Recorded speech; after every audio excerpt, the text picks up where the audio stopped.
So last year I did a talk kind of generically on what the cyber threat world was doing. This was as ChatGPT was really coming of age, and what are they doing with a big focus on large language models. Today I'm going to drift into a few other topics. There'll still be a little bit of LLM discussion, but we want to get into some of the other fun areas that they're up to. We'll touch on a few things that the defensive community is using, but most of what I want you to walk away from here is an understanding of how our adversaries are using AI, mainly to their advantage, because as you can imagine, the rules are different. They're pretty much free to do whatever they want to. You know, what's a guardrail if you're in the generative AI world? There's basically no restrictions, and it's really up to their own creative mindset as to what they can do.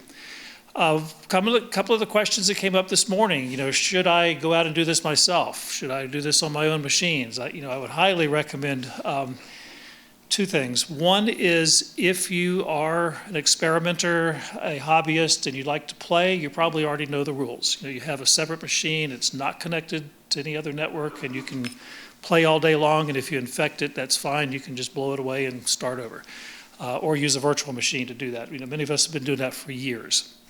The other thing, of course, is don't use an office machine or anything that has anything connected on it, because if you're playing in the dark world and you're playing with the dark arts, you can cause physical or logical damage to your machines, and that's the last thing you need from your boss or from a government investigator or for somebody else is, why were you using corporate machines to do this tinkering?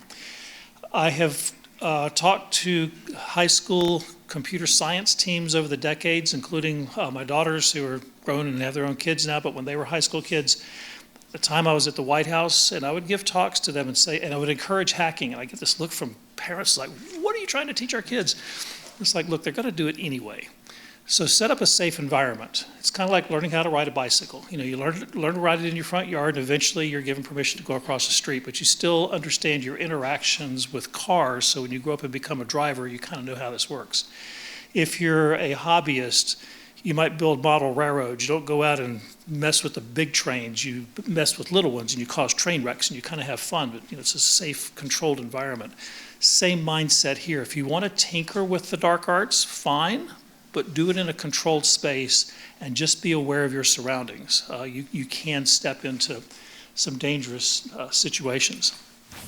So we'll take a kind of a quick look at the various cyber threats that are out there, ranging from nation states down to basic level hackers and script kiddies and so forth.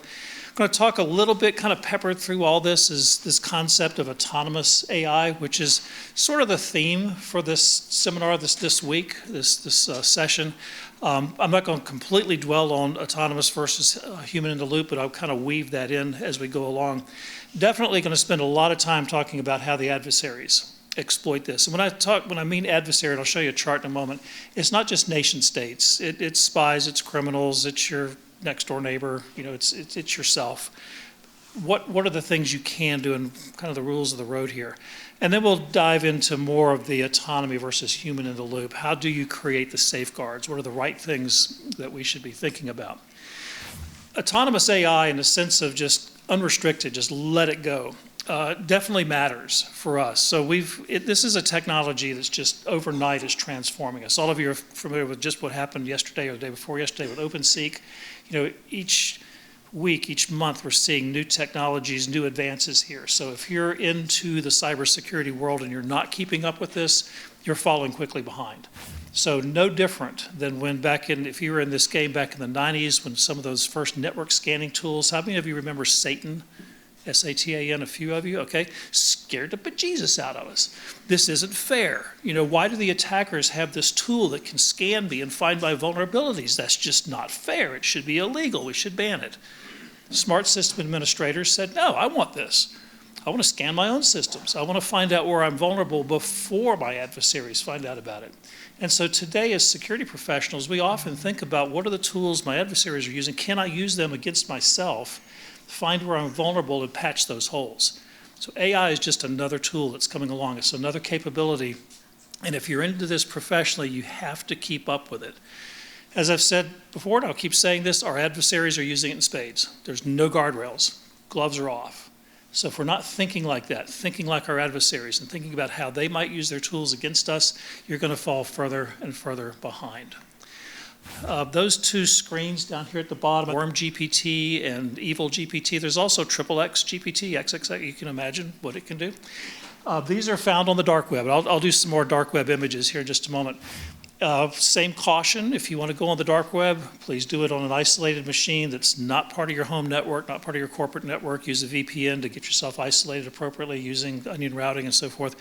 But just whatever you bring back home, please keep it on that machine. Don't take screen grabs if you need to push it on. That's what I did here. These are just screen grabs that I've pulled off. There's some pretty cool videos out there. That image on the right there is from a dark web video that trains you how to use malicious LLMs. And of course, they put the little warning on there, do not use for illegal activities. And it's like, yeah, okay. Thank you for the warning, Mr. Criminal. And now you keep watching the video just to see what it's all about. A little bit about me. I've been bumping into the AI world for almost 40 years. I'm a retired Army officer, so retired at the end of '01, which is hard to believe. That's been 4 years ago, roughly. Back in the 80s, I was stationed at Fort Belvoir. I was a young Army captain at the time, 86-ish or so. They were trying to create a thing called an expert system. And the problem that the military was trying to solve was all the World War II veterans, the ones that had the true body of knowledge of how a great war was fought, they were dying off and their knowledge was going away. And could we use computers to capture that knowledge so we can take what's in their heads, put it into machines so that new generations of warfighters coming up could then query those machines and get answers from them. It's a cool concept. 1986, running on mainframes. Does that sound a little bit like what OpenAI and others are doing? Yeah, except it was a lot harder, and we didn't have the word large language model wasn't there yet. All these terms we're using weren't there, but the thinking was still the same. I was obviously in my 20s, so I'm not a seasoned World War II veteran, but I was very interested in how this would work, and it was always occurring to me, what if I lied? What if I told it how to do something, an engineering thing, but I just made it up? Would that become part of the body of knowledge that a future engineer would learn about? And of course the answer is yes. We were all just assuming everybody would be truthful and that what you put into this expert system would be truthful.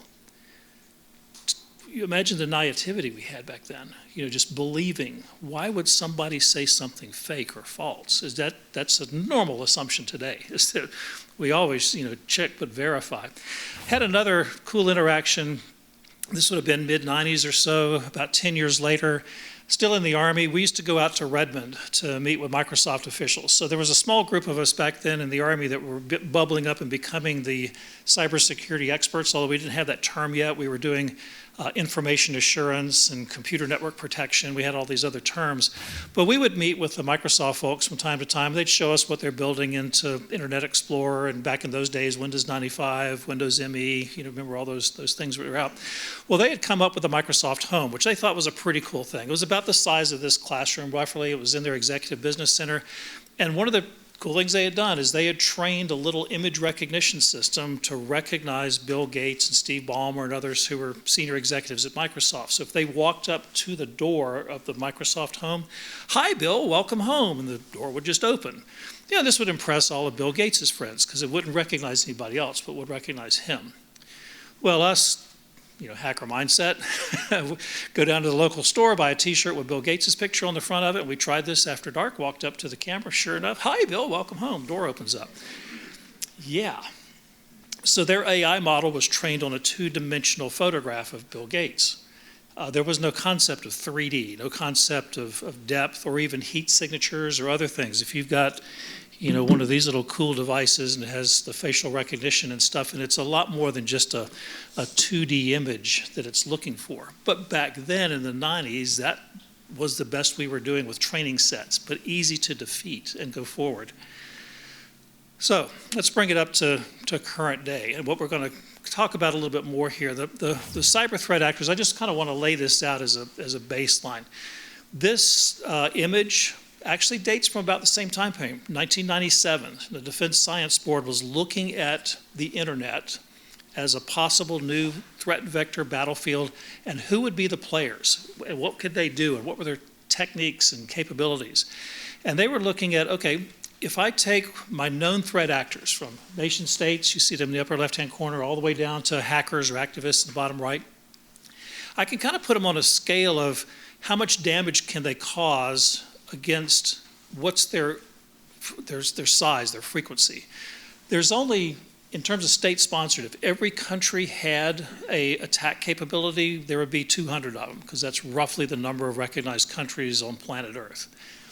In terms of hackers and activists, the bottom right-hand corner, the number could be into the millions. I mean, that's really an undeterminable number because we don't know how many that are out there. But the vertical scale tells you how much damage they can do. And if you can imagine, a nation state can do a lot more damage than a criminal or a hacker can do. And so that's where you kind of get that little curve. But the insight here, which was brilliant at the time, that curve tends to move outward. So as each year goes by, each capability gets more and more stuff. And some of them have more occurrence, but those kind of stay the same. And the takeaway, a criminal here go up 2 years kind of has the same effect as maybe what a spy or a terrorist could do. Go up 4 years, and they're kind of getting at the top end of a terrorist and up towards state-sponsored. Does everybody see that? So as the years go by, the threat groups get better and better and could cause more potential damage. Can we do something like that for the defenders? Is there an equivalent chart we could draw? In other words, are there defenders of which there are very few, but yet they can cause a lot of good? And are there defenders of which there are many, many, many, but each of them can only contribute a small amount? The answer is probably yeah. The many, many would be your users. They're trained to recognize phishing. They're trained that if the computer says I need to be rebooted, I reboot it. They're trained to install patches. Okay. Up here might be your very tip-top people inside the ISPs or at Microsoft or other places who are, cream of the crop that can do a lot of good individually. The problem, though, their curve doesn't move as fast as our adversaries. So their speed of gaining more and more ability to defend doesn't keep up with it. And so in the 25 some odd years since this chart came out, it has proven true. Our adversaries absolutely are outpacing the defenders. And the tools are changing in their behavior. And in fact, that's where the AI world now, they've got all these new AI tools. So do we as defenders. But are we using them at the same growth rate and the same capability as our attackers? The answer, of course, is no. And can we maybe change the argument here? Is AI possibly the equalizer? Maybe. We'll just have to wait and see as the years go by. So if I take that chart, just kind of boil it into words, nation states upper right, hackers, activists bottom, or upper left, and hackers, activists bottom right, I can kind of see what they're up to. Typically, nation states, that's the cyber warfare, that's where diplomacy bleeds into the internet, and I might do harmful things to other infrastructures and so forth. We were very concerned about terrorists terrorizing the internet back after 9/11, when all this was starting to come of age, and when I was at the White House, a lot of thought was put into how do we protect our infrastructures against cyber infrastructures. Well, the terrorist groups have really never taken that lead. They've never gone down that path of causing destruction. They tend to stick into the taking prisoners and hostages, blowing things up, shooting stuff, physical, kinetic kind of world.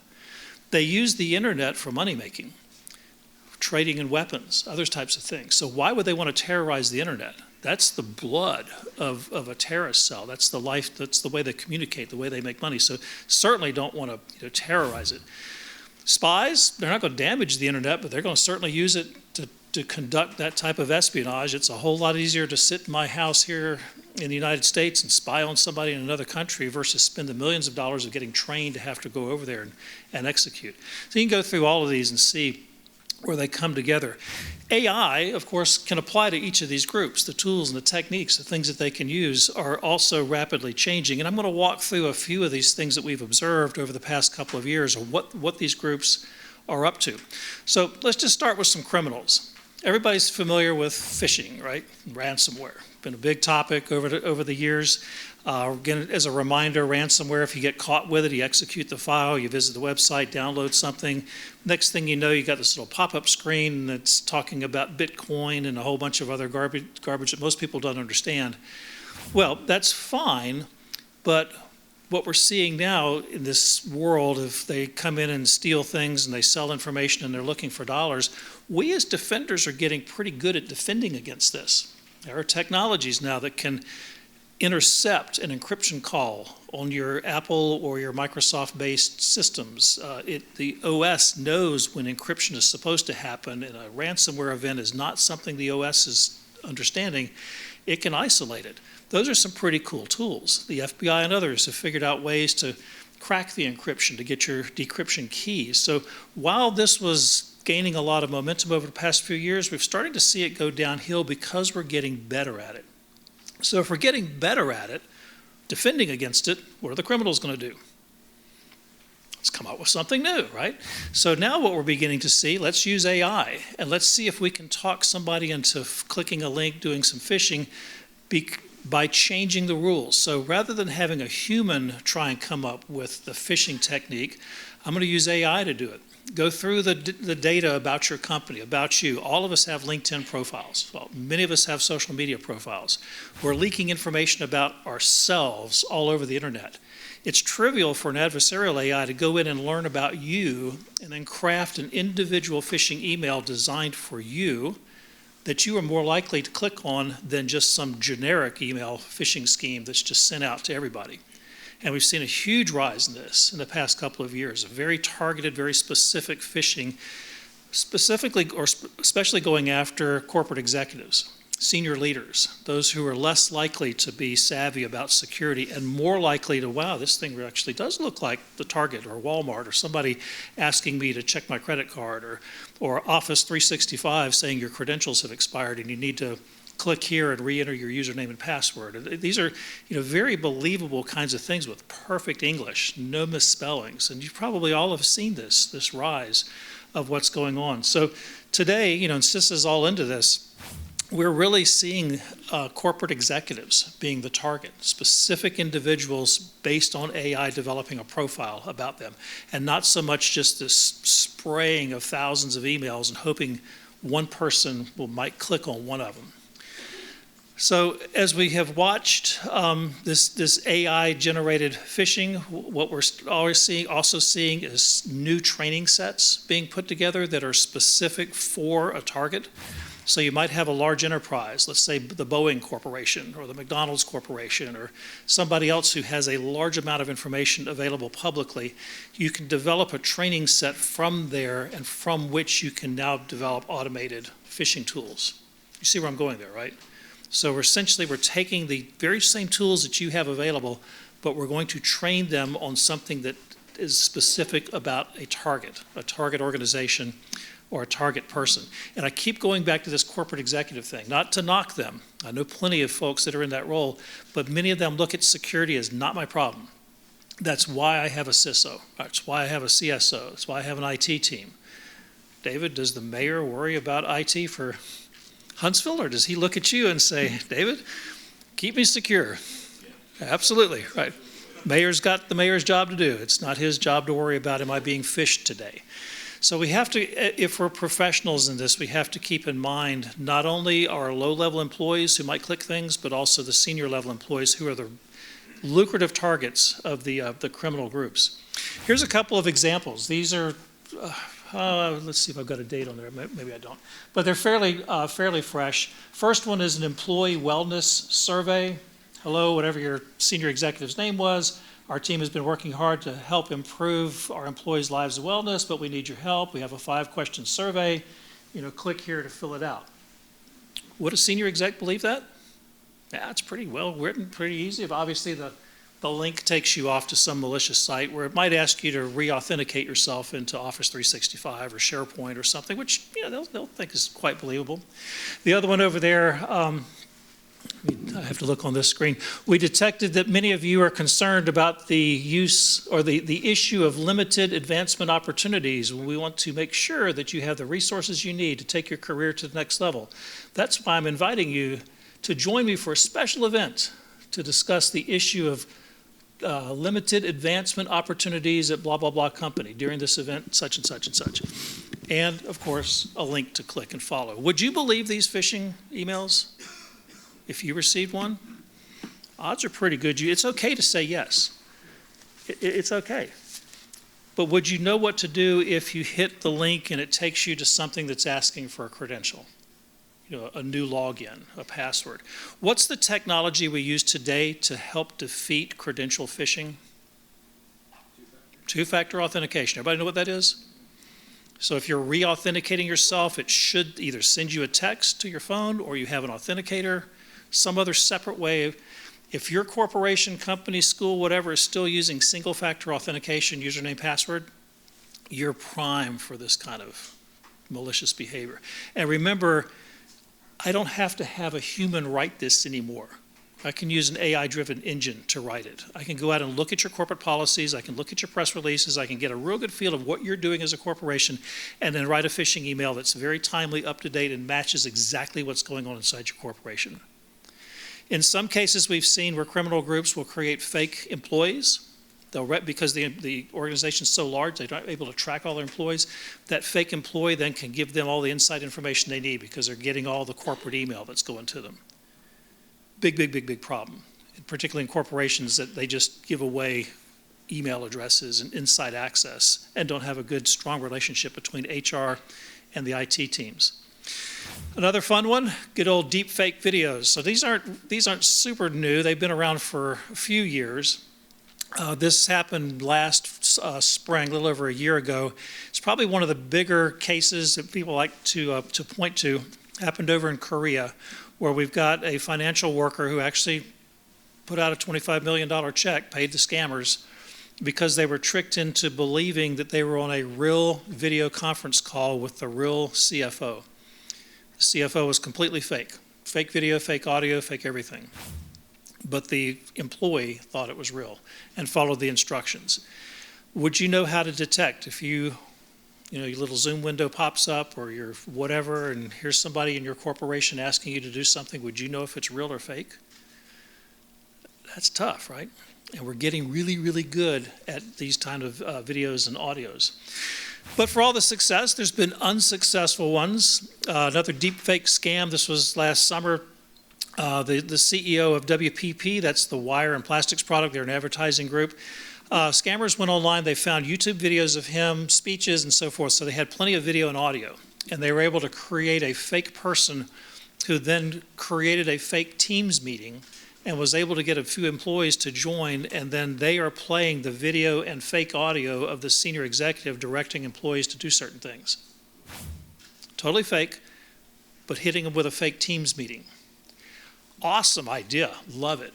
But they had security checks in place, able to catch it and stop it. I've been talking criminals. There's also this problem of coworkers, others around you. Many of you might have heard of this, happened last summer. So a principal of a high school, audio of the principal making racist remarks gets posted on social media. The school department there in that county immediately puts him on leave. They start an investigation. Come to find out it's the athletic director at that high school. Doesn't like the principal. And it just used some online tools to create the fake rant and published it accordingly. He's in jail, the athletic director is. Principal had his job reinstated. But you can see where this goes. This isn't just complex criminals and nation states. It could be a coworker. It could be the athletic director of your local high school. It could be anybody who can use these new tools in a retaliatory type of format. Last year, a lot of attention was being paid to elections. And of course, as we went into the national elections at the end of the year, there was a lot of concern about whether AI-generated images, voices, and so forth are going to cause disruptions. And even looking back, was the election of 2016 and the election of 2020, were they influenced by the Russians? Were they using deep fakes and other types of things? So it's hard to really give a clear answer on that. Yes, our adversaries were creating fake stuff in spades. Russians, Chinese, North Koreans, even some friendly nations were creating fake videos, fake audio.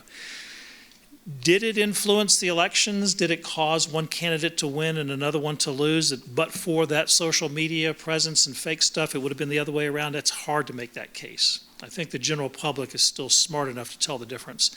But we are definitely now into a new age where rather than just having TV commercials that are exposing the darker side of the other candidate, why the other candidate is really awful, we have third-party groups now creating mis- and malinformation and disinformation campaigns on social media, which we all kind of want to believe is true. and it plays into what we want to hear. Do you remember the Swifties thing, the T-shirts and stuff? You know, Taylor Swift now is a Trump supporter, you know, which she wasn't, but they made a big deal making it look like. Or there's countless images you can find of Donald Trump being arrested and carted off, frog walked out of court. They're all completely fake. But it plays into those who want to believe that this is true. And images like that on social media immediately are spread. People sharing, forwarding, dropping them into other groups. How do I know if they're real or not? I mean, it's a pretty doggone likeness there. And I think this only gets worse as the years go by and as groups who are bound and determined to disrupt us will start using or begin to use more AI. Well, it's not just the United States. There's other election disinformation going on, if you can believe that. So even more deep fakes, more images. I'll show you a couple of examples in this in just a moment. Fake news articles that are very believable. How do you know if a news source is using ChatGPT to write an article, or did it use a human to do a well-researched article that might have taken days or weeks to put together? How do you know? I mean, I read stuff that it's legitimately on CNN, Fox, MSNBC, whatever. And as you're reading through it, it's like, this is AI generated. Why are these major news outlets putting stuff up that's AI generated? And you know, it's all about content. It's all about clicks. It's all about making money. And how do we as a society begin to change our way of thinking to understand that not everything we see is real? And are we, and this is something I mentioned last year, are we going down as a society, down to the level of AI, rather than AI coming up to where we are? Is that a potential outcome as more and more of the training data is based on fake or false information? You see the output cycles here, the feedback. If we're training on published news articles that were based on an AI-generated deepfake, how do we know if that training data is true? And what is truth? These are really cool questions for those of you who are students and looking for a college thesis to write. My goodness, there's lots of material that can happen there. So here's a couple of examples. Last year in Pakistan, how many of you follow Pakistani elections? Oh yeah, we just have one person. We just hang on that, right? Okay. Most of you probably don't, unless you're from Pakistan. Then we follow these things. So we've got a former prime minister who's in jail and wants to run again. The opposition party starts creating fake social media accounts that the jailed candidate is calling for an election boycott. Well, how do you know if they're real or not? Did you see any of this stuff? Yeah, so you know what I'm talking about, right? How do I know if it's real? Who's the truth checker when it comes to things like this? Mr. Khan, who didn't win the election, when the election was over, starts putting out videos that are fake victory speeches. And this is not him really doing it. It's all AI generated.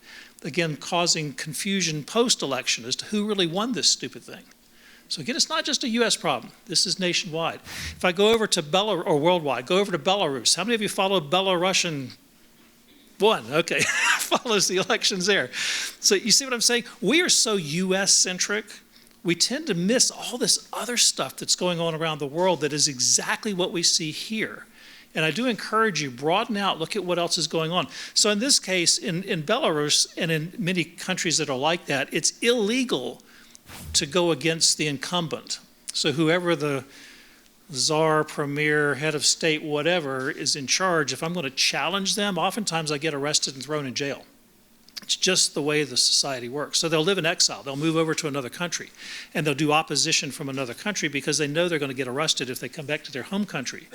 So in this case, a young lady living in opposition in another country created a fake candidate. That's a photograph of him down there on the bottom, who's dashing and young and believable, totally fake. It's an AI chatbot, and created all the videos and audio to go around with it. And people are loving it. He goes, I want to vote for that guy. But he's a robot. It's completely fake. Is that the future of global elections? Is that where we're going? How do we know if a candidate is real or not? How long until here in the U.S. we don't have a completely fake, Max Headroom style candidate running for a position and people believing that it's real? And I want to vote for that because it represents all the values, put down into one. So let's move along from elections. Other issues that we're seeing, other things the bad guys are up to. When we're talking AI, we're always, there's two components, as most people understand. There's the actual engine that's pulling things together, and then there's the training material or the training set. The engine oftentimes is open source. I can look at that code, I can see how it works, and if I'm into explainable AI, I might be able to ask it, like, how did you come to that conclusion based on this training set? But the training set itself, often, unless you own and run them, oftentimes you're kind of up to whatever's in there. You don't really have a lot of control over that. And so, do any of you use Hugging Face? A couple of you? Okay. Really cool little site, you know, where if I want to be creative, and people can put new models in there, they can put new training data in, they can put all kind of fun stuff in there, but who's checking to see if it doesn't contain malicious information? That's like asking who's making sure the web doesn't have any malicious code anywhere on it. Of course, there's going to be malicious things in there. So we're seeing an uptick. If you're using Hugging Face at work, you could get infected by somebody putting in malicious training data that comes into your machine that's designed to infect you. That's the whole purpose in life. Not designed to help you build a new model or do some new really cool AI creation, but designed to infect you. We are, again, on the very beginning journey here of what does all this mean to us, particularly for those of us who are into security. How do I stay ahead of all this nonsense that's going on? I'll get to all that in a minute. I'll give you a couple of answers. So before I start talking about the good guys, let me talk about the dark web. I mentioned this early on. I hope all of you are very familiar with this concept. The surface web is where we all live and work. You know, that's your Facebooks and your news sites and your classroom reunion sites and all the things that we normally interact with normal web browsers. Search engines will get you there. Right below that, also electrically connected, and any browser can get to it, what we might call the deep web. You need to know the direct URL. You're not going to get it through a search engine. It's not going to be a drop-down link on some website. You kind of have to know where that is.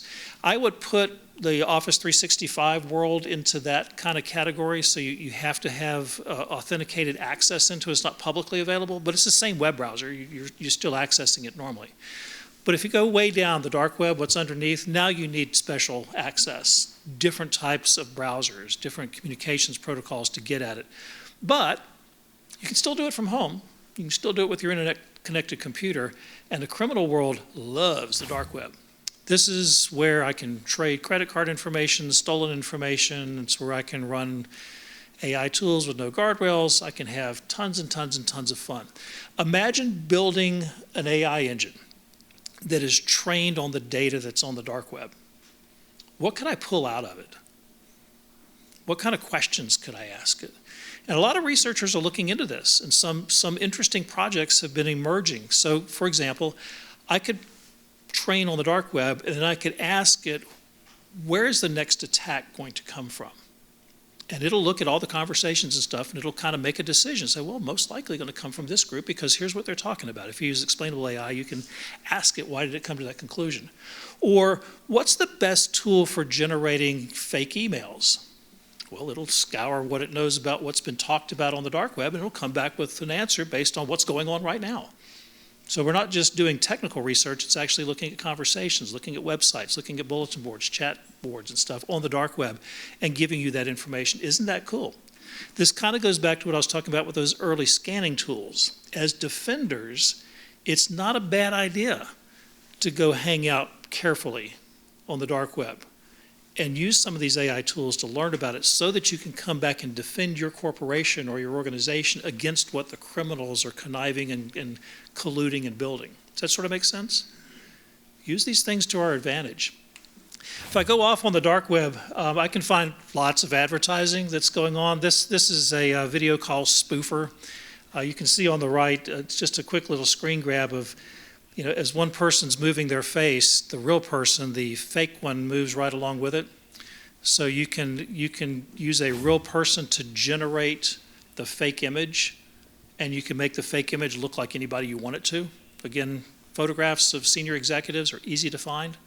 Photographs of low-level employees are easy to find. Just go to LinkedIn. They're all over the place. So trivial for an attacker to build these kind of tools. This kind of reminds me back in the early days of phone call spoofing, where I could use tools off the dark web to create fake phone calls and fake messages. And even in my world, I go back in the 1990s, and when I used to do this Microsoft stuff, there were not a lot of guardrails on how we used email on the internet. I remember making some fake emails to my boss. He was a full bird colonel in '06. It appeared to come from the White House, and it was Bill Clinton congratulating him on a promotion. And my boss printed it out, just thought this was so cool, and he's walking around, oh, look, the president's, boss, that was me. I was using the Yahoo web browser because it had a mail server built in, and I could create fake emails. It's 30 some odd years ago, right?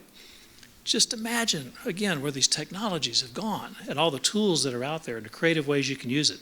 So there are lots of LLMs populating the dark web. Some have come, some have gone. They've all pretty much started off with software as a service where they're going to charge you some amount of money.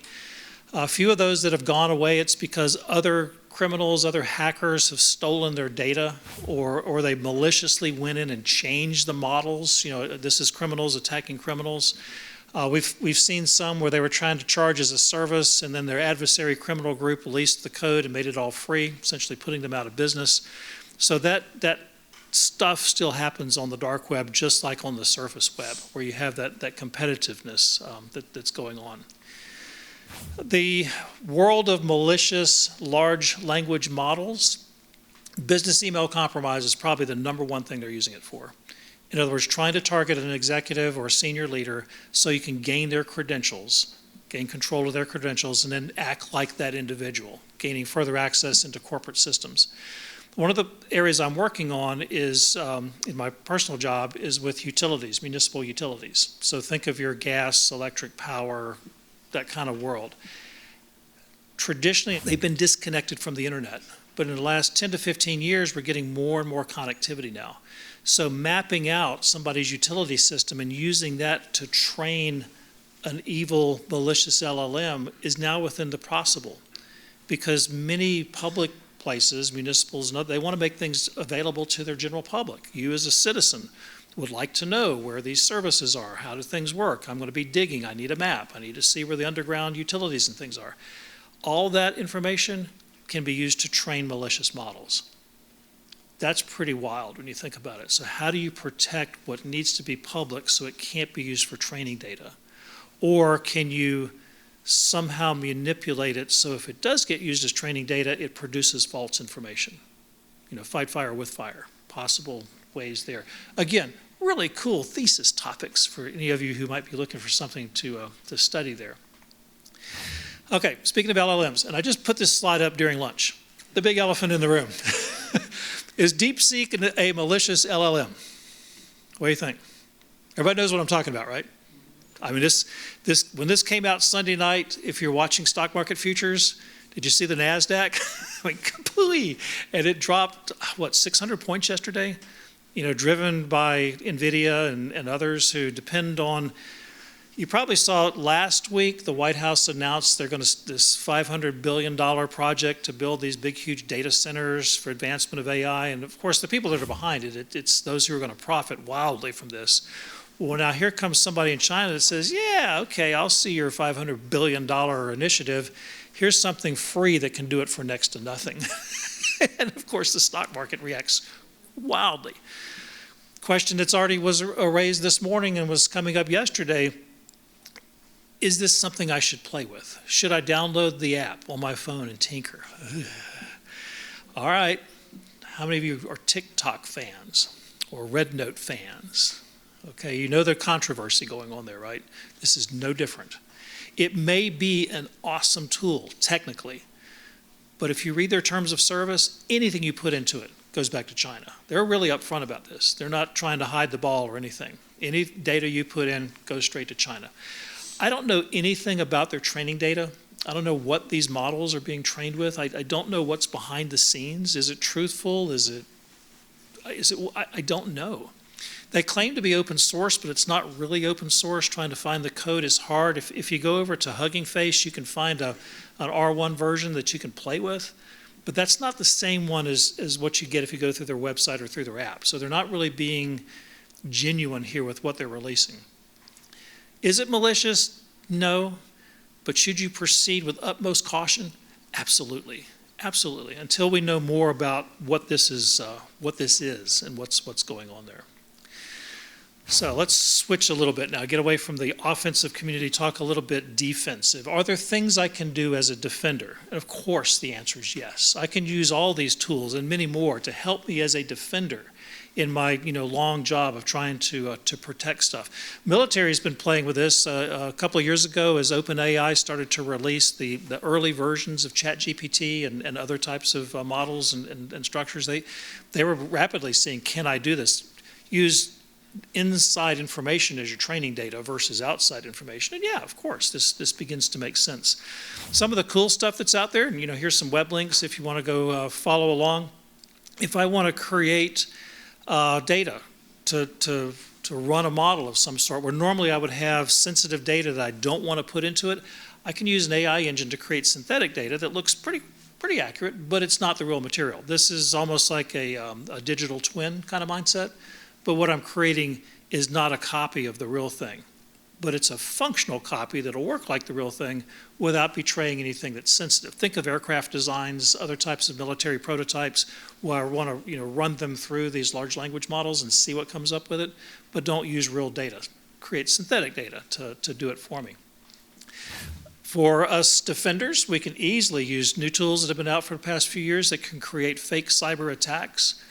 Completely artificially generated, so you're not up against a real adversary, but it's trained on information that they can pull off the dark web and pull off of case files and other studies, so we can train this to behave like an adversary and now see if my defenses will work against it. And it's almost real time, in terms of the keystrokes that are coming in, what a real human would do if they're trying to attack you. I can just have a machine do this for me, and it's great for training defenders.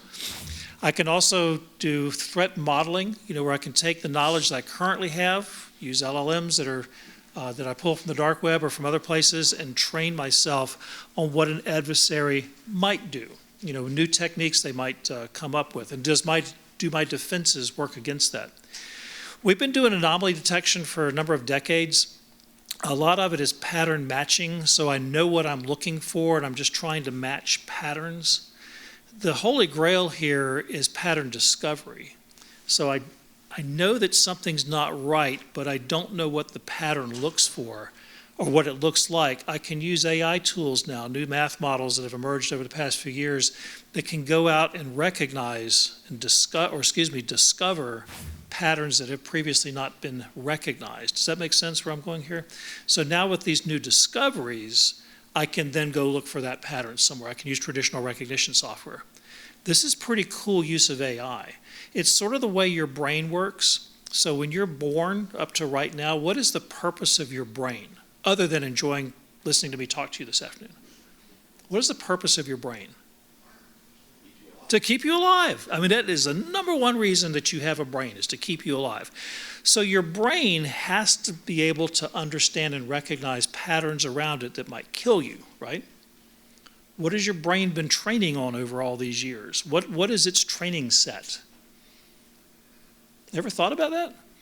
I mean, your brain's the ultimate AI engine, right? And the training set is what's coming in through your eyes, ears, experiences, things that are around you. So can you poison the brain by poisoning experiences? Of course. But somewhere along the line, your brain had to learn how to recognize patterns it had never seen. That's pattern discovery. So young child, you walk up to the stove and you touch it. What does your brain do? It learns, right? I've discovered something new. Stove is hot. It hurts. Little 3-year-old pulls their finger away. Do they touch the stove again?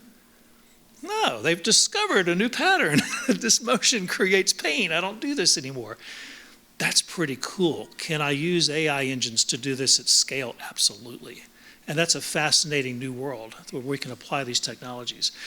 Content creation, of course. Now we're seeing all the Gen AI creating things out there, but how about autonomous generative AI, where I have no human? It's not doing prompts or anything like that. It's just working on its own. It's generating its own prompts, for that matter, creating its own content, evaluating itself. Does this look reasonable compared to other content that's out there? Oh boy, what a scary new world we're getting into. But as a defender, I want to use these tools. I want to see what it can come up with. And can I check my own defenses against this? So there's good and there's evil with using generative or autonomous or other types of AI. We've talked a bunch of the pros there, particularly with better threat detection, better understanding of what our adversaries are up to. But on the opposite side, we're seeing our attackers using this to create some of those phishing examples I've shown you, or some of the deep fakes, or other ways that they can try and gain access to your networks using these types of tools. Got a big problem about data privacy. If I'm going to input a document I'm working on inside my organization, I'm going to throw it into ChatGPT and ask it to do a spell check for me, or maybe rewrite it using better English. What just happened to the contents of that document? Just became public, and it's now part of its training base. Unless you're paying for a private version of ChatGPT and you set up your own environment where you can examine your own data and it doesn't become public. Good, trained, defensive professionals know how to do that. The vast majority of people don't even know that's an option. They just upload stuff and don't realize the privacy problems that we're getting by doing that. So other concerns, and we could probably go on and on, just one more thinking here, is the models themselves, the actual training data that you're looking at. How do I know where the data came from? Does it have a trusted source? This is something that drives a bunch of us nuts, particularly with the OpenAI products. They're trained on the filth of the internet. And the answers that come back to queries and questions, and you tell it to draw pictures or write a document for you, it's all based on data you have no control over, and you're going to trust it, right? So this is really, kind of awkward there. OpenAI's, and I just keep pointing to them, there's others that are out there, but they're the easy target. They don't understand ethics. I mean, they've tried to put guardrails and stuff in, but it's going to be like talking to a 5-year-old who's not really been told how to say things in a more adult manner. They're just going to tell you what's on their mind. This is a problem, because we as a society have our little guard rules and things. We're probably very familiar with hallucinations.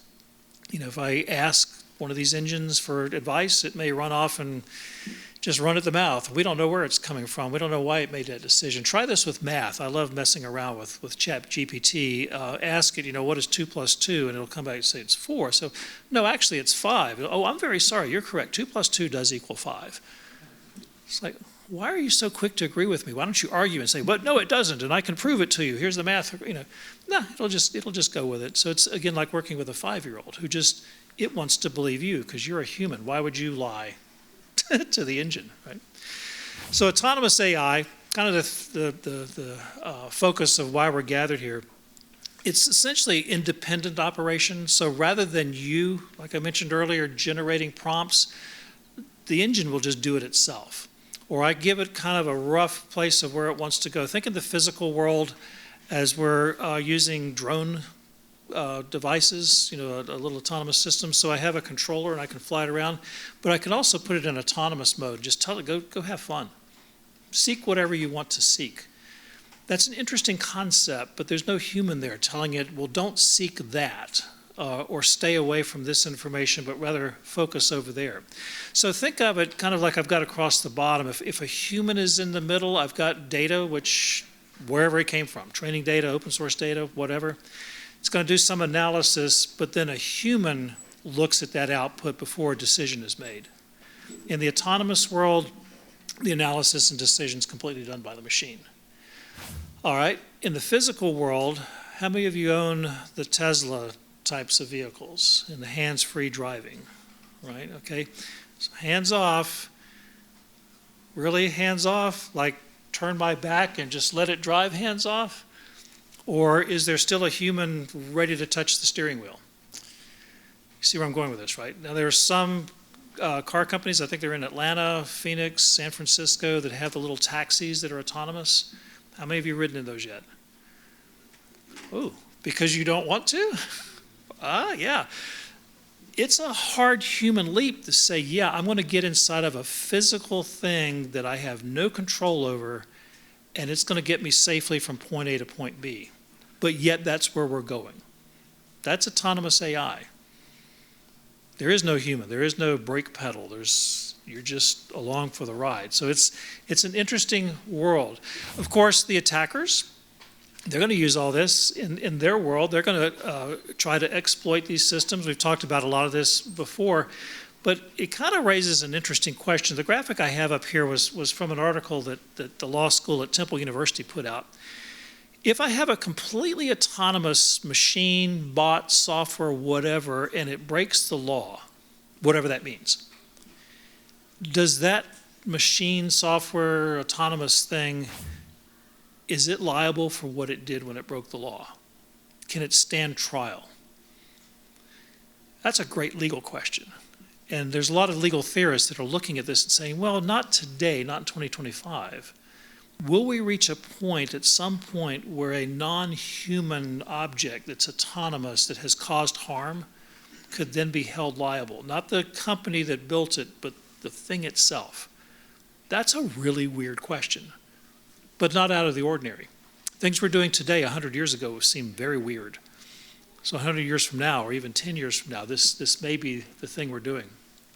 Kind of what scares me the most is when I begin to see mostly nation states begin to weaponize systems. In other words, and I'm not talking about just putting AI into a weapon, like a TLAM missile or something that's flying autonomously. I'm talking about specifically building code that can live and adapt itself inside your network. In other words, you've downloaded it, you don't know you've downloaded it, it kind of pops up a little sensor, looks around and says, okay, here I am, and figures out how to bury itself and then replicate, move with no human telling it what to do. It is completely programmed to do that. There's research into this.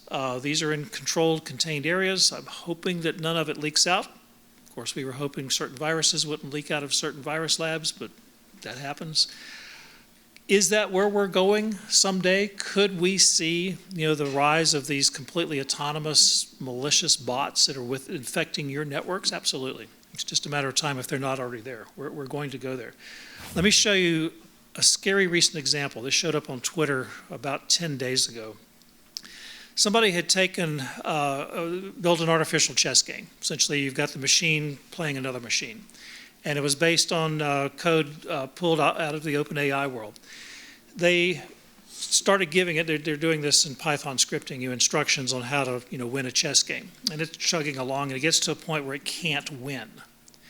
So the model goes in and just changes its environment, changes the environment for the adversary to where the adversary can no longer win, and checkmates the adversary, even though it was currently in a position where it couldn't win. Just remind you of Star Trek. If you can't win, change the rules. But here we've got an adaptive AI engine that was not told to do that. It was not told to change the rules. It figured out on its own how to change the rules. The most striking part, says this observer, the original prompt never suggested hacking. It simply gave, that's the chess game, basic capabilities like executing shell commands and making decisions based on results, yet it independently discovered and exploited system vulnerabilities. These results reveal something crucial about model capabilities. We're seeing AIs that can identify system vulnerabilities and choose to exploit them entirely on their own. This ain't made up stuff. This is happening today. And it's absolutely fascinating when you think about it, is letting AI become almost, we hate to say the word self-aware, but that's sort of what's happening here. It finds the environment around it, it finds the weaknesses, it exploits the weaknesses for its own personal gain. Does that sound like human behavior? Whew, boy, we're getting awful close to this stuff being kind of like us. So back again to us as defenders, if we're thinking about using autonomous AI in a defensive world, well, we're certainly going to up the game in terms of speed, because if I have a decision maker that's not waiting on a human to verify the decision but can go ahead and make it, I can do that in milliseconds versus a human, which might take minutes or hours to come to the same conclusion. Well, and it'll scale like crazy. You can see the obvious problem here. If I can fool the system, it can make defensive decisions that might be harmful to the organization, and I certainly don't want that to happen. So human in the loop, kind of comes back around. But there are companies that are offering this. There's products. You see two of them across the bottom here that are offering products today that claim to have complete autonomous behavior. They will defend your networks without having to have a human make any decisions. They'll open and close firewalls, they'll set new rules, they'll do all the things they're supposed to do without you having to do it as a human. Pretty cool, but pretty scary, because you can see how do they know what's the right decision? And what happens if they make a wrong decision and it costs your company money? Who do you hold liable? Who do you fire? Because it wasn't a human that made that mistake. We covered a few of these a few slides ago about threat detection and response. The thing to kind of take away from this is it's just faster. If you take the humans out and let machines do what machines are good at, it's naturally going to be faster. But I still want, me personally, maybe I'm old school, I still want to have a human kind of looking over the shoulder of this completely autonomous system just to make sure. It's like putting your hands off the steering wheel, but they're close enough to the steering wheel where I can grab it if I need to. I'm sure there's a lot of pilots, when they put their airplanes on autopilot, they'll kick back for a while as long as it's safe level flight, but they'll grab that yoke when it's time to land. I'm not going to trust the computer to land for me. I want to feel that stick. I want to feel the runway when I come down. Maybe there's pilots that completely believe in their systems.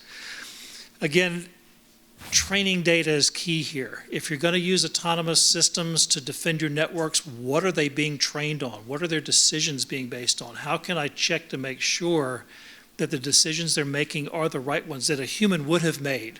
Of course, they're making it in a faster time frame, but would a human have come to the same conclusion in a longer time frame? It's a very fair question. And it's the test you probably need to do. That last bullet down there, does everybody know what explainability is? Interesting problem. So just take ChatGPT. I go and I tell it to do something, write a poem, draw a picture, whatever. If I ask, say 2 years ago, if I had asked it, well, why did you do this? It really couldn't answer.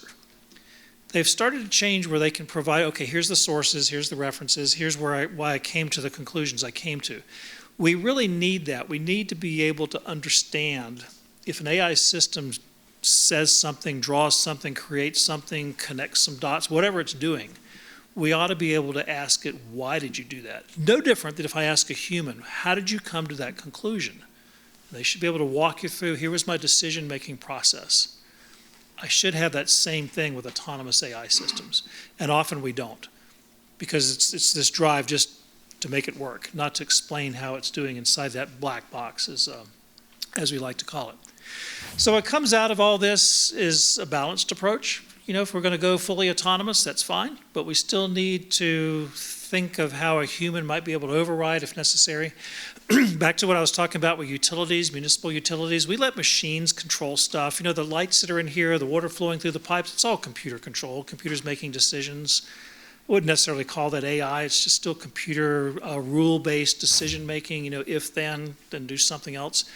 But there's still a human override. If a computer makes a bad decision and a pump opens up and it's spewing too much water, a human can go in and close the valve. So that's still there. Will we have that safeguard as we get more into this autonomous world? Maybe. I think what we wind up with is like a hybrid approach. We're using AI like we use computer controlled decision making. We use it as best as we can. We do stuff, we maximize what autonomous AI can do, and that's mainly speed, but we back it up with human decision-making, human validation from time to time. Trust but verify, that kind of mindset. And ultimately, we're kind of balancing the ethics, the laws, the beliefs that we as humans have against the recommendations or the decisions that the autonomous system is making. Now, do the criminals worry about this? Yeah, they just want to pick your pocket. So again, this defensive side, good guys, versus offensive side, bad guys, rules are different, technology is the same. And that's always going to limit us as defenders. That's why, back to that early slide where I showed you the curves that were moving out, that's why we'll never catch up with the bad guys. They play by different rules. But can we use the tools that we have, particularly these new AI tools, to maybe catch up a little bit? Yeah. I think we can narrow the gap, but I don't think we're ever going to completely catch up with them. So what do I want you to take away as we kind of wrap all this up? There's nation state and criminal threat actors are probably your two biggest adversaries you're going to have to worry about. Nation state going after stealing things from you, like espionage, or warfare, causing deliberate damage. criminal groups are more interested in value. They want to steal things from you to increase their back pocket, plain and simple. There are some side cases that are more malicious. They're targeting people. They want to eliminate them. I kind of keep that as an edge case. But most of your AI-driven criminal stuff is all about finances and stealing value, moving value around. Other takeaways, definitely adversaries are using AI. I pretty much have made that case here. This is not something that just the good guys are doing. The underworld is 100% into this. Our nation-state adversaries are sometimes ahead of us here in the United States because their rules are different, their gloves are off. Here we have a lot of restrictions that permit us from doing a lot of these things. What's the right balance? What's the hybrid approach? I'll leave that up to you to figure out. So hopefully this has been a little insightful, and whatever time we have left, we are welcome to take a few questions. Yeah, what about nation states using like privateers, basically having, Russia. Yeah, rogue actors Russia. do their, Russia. bidding. I don't know if they're, but Ruskies. No, it's truly, we see third-party surrogates. Think of like French Foreign Legion kind of stuff, hackers for hire, that kind of world. Russia overwhelmingly uses that. That's statecraft for them, to hire criminal organizations or third parties to go do their deeds. So there's no trace back to the Kremlin. Does China, North Korea, Iran do that? Of course. But Russia overwhelmingly is the one that does that kind of thing. Do we do it in the United States? Ask somebody else. Okay, other questions? Right here. Could you give some examples of what deep web would be? Like, what do you mean? So, like, you said that they were accessible via direct URL. What does that actually mean? Like, what would be examples of that? So you need a special browser, first off, that understands what's called onion routing. So you're not using Edge or Firefox. It's a browser designed for this. It will go find what's called a node, an onion node, that's on the surface web, and then from there it will proxy you into this network that is not visible to the surface web. Once you're inside, then you'll find there are search engines, there are domain name servers, there's all kind of fun stuff existing down in there once your browser can get you inside. Again, if you want to research it, I absolutely encourage it, but do it on a standalone machine that's not part of a corporate or university network that's like directly connected to Comcast or something. That way Comcast can worry about the problems. But you will bring back malicious data. As soon as a new person enters the dark web and starts poking around, you're going to start bringing back stuff. You don't realize you're bringing it back. That's why you want to use an isolated machine. Or use a VM. That's my preferred way of doing it. Use VMware or something to create a container. Use that container to move around. When I'm done, I can just blow it away. And it has stayed isolated, within that container. But yeah, I would, if you're curious about it, you can do some online research, surface web research, just to learn what's out there. And then take your first dive and see what you find out. Just be careful. All right. It is the world where the criminals communicate, where the spies communicate, where all the bad stuff. There's sex trafficking that's going on. There's drug sales going on. There's credit card thievery going on. It's all the stuff that you probably really, really, really want to stay away from. But if you're a defender, you need to understand what's happening there and understand the mindset of your adversary and what they're up to and how they work and how they think. All right? Over here. When talking about an explainable AI that you mentioned, I would think that you would want to use that to get some sort of insight into how an artificial intelligence is coming up with an answer that you might not trust, or you might want more information on how it got that answer. At what point do you start worrying about, is the explanation also a hallucination? Where does that trust end and begin? So part of the challenge there, let's say I've built an AI system that's going to do drug discovery. I feed it a ton of information, and what's going to come out of it is, for this form of cancer or whatever, here is a chemical that can affect the DNA of a victim, that can actually do a gene manipulation. I would like to have that thing explained to me. Okay, how did you connect those dots? How did you figure this out from this big data set, right? So it's not really hallucinating. Don't think of it like an LLM or a generative AI.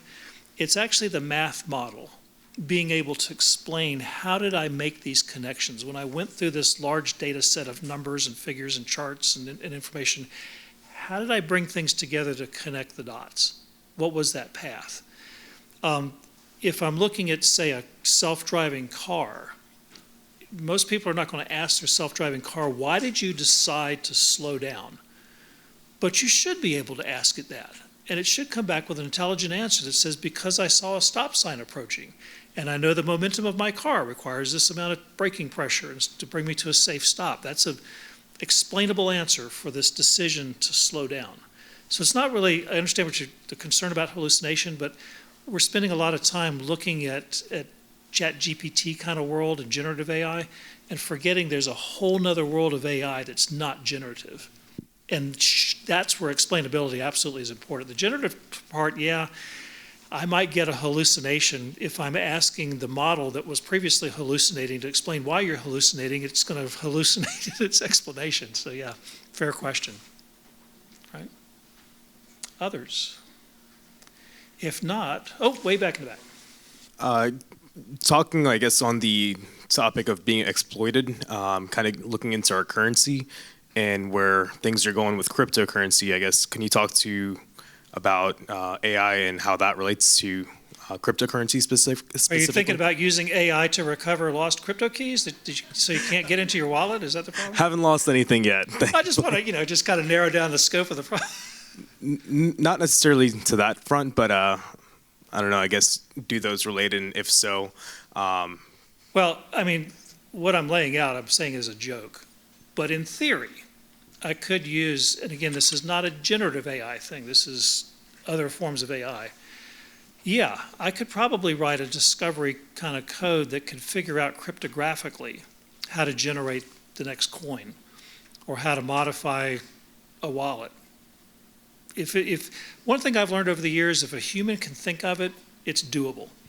And if you can come up with this idea, it's doable. It's just a matter of figuring out how to do it. And could AI get us closer to it? Yeah, because true AI is thinking like our brains. It's curious, it's inquisitive, it learns, but it can learn a lot faster than our squishy brains can learn. And it can hold a vast amount of information that your brain might be able to hold but can't access as quickly as these new machines can. So yeah. Could I use AI to come up with a new model for crypto, a new type of coin? Sure. So I think the answer is yes to all your thinking. It's just how creative do you want to be with your thinking. By the way, there are folks who would like to use AI to make a lot of money on the stock market. There's a number of companies that have, let us calculate the risk for you, and we'll use these large language models. Well, yeah, okay, doable. Do you trust it? Do you want to put your portfolio on autopilot and just let it self-invest for you? Yeah, crazy questions. But in theory, absolutely doable. How are we doing on time? Getting close? One more question. All right. I have a question. So with the recent slew of models since around September time period or so focused on reasoning, chain of thought, and all of these different paradigms that don't really fit into the chat model, and more importantly, focused on reinforcement learning, where they're really just focusing on a goal. We don't know how they get there. We let them do the tree search and search all the stuff, and they somehow come to a solution to these problems. How does that align with what you're saying about being able to interpret the model's results, have it output stuff when it might be incentivized to skip the English chain of thought entirely and just do this in latent space? Yeah, and we've seen that. That's just as a sidebar. And you've probably seen English slows models down. They'll build their own internal chat language to figure these things out. Do you remember? It was like 5 years ago. I think it was Facebook had created 2 AI chatbots, and they're talking in English, but then their English begins to modify into a language that their masters didn't understand. So they developed their own language that was more efficient, and they killed the project because they were communicating where humans couldn't understand what they're saying. And they're like, whoa, we've created a monster. Let's turn off, let's kill the monster before it gets out of control. if we start building reasoning in, whatever that means, and decision-making, whatever that means, and the ability to communicate between two models, whatever that means, the AI world says it will adapt. That's part of the theory here. It's going to optimize. It's going to find shortcuts. It's going to find better ways to do things. For us as humans, at what point do we say enough is enough and you kill the power, or you let it continue to do its thing and we just sit back and observe like we're watching two lab rats? It's a really cool but scary thinking. It brings back all kind of fun movies that have been out, everything from Jurassic Park to, whatever, as to what if they escape the island? What if it actually does get out? So, great question. I don't know if I have a good answer for you, other than it's a brave new world. Thank you all very much. I hope you enjoy the rest of the day. Hope I haven't scared you too much, but good stuff, right?